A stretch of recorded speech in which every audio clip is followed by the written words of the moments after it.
Demam-demam gini terasa nak makan laksa pula. Jom buat laksa. Kita rebus laksa dulu sampai laksa lembut.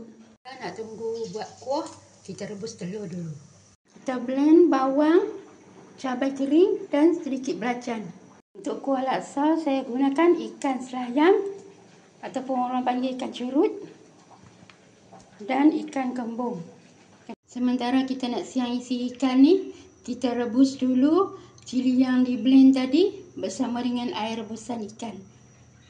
Ini rupanya isi ikan yang kita siang tadi. Dan ini tulang ikan yang kita nak blend. Masukkan bunga kantan. Bismillahirrahmanirrahim. Masukkan daun kesum. Bismillahirrahmanirrahim. Masukkan isi ikan yang kita tumbuk tadi.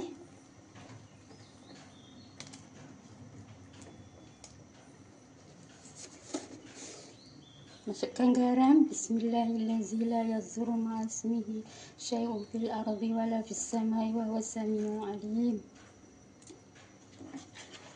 Kalau tak cukup masam, boleh tambah asam keping.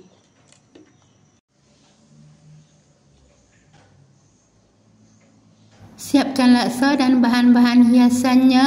Timun, telur, salad, bawang, kemudian asam limau, cabai. Laksa kita dah siap, bolehlah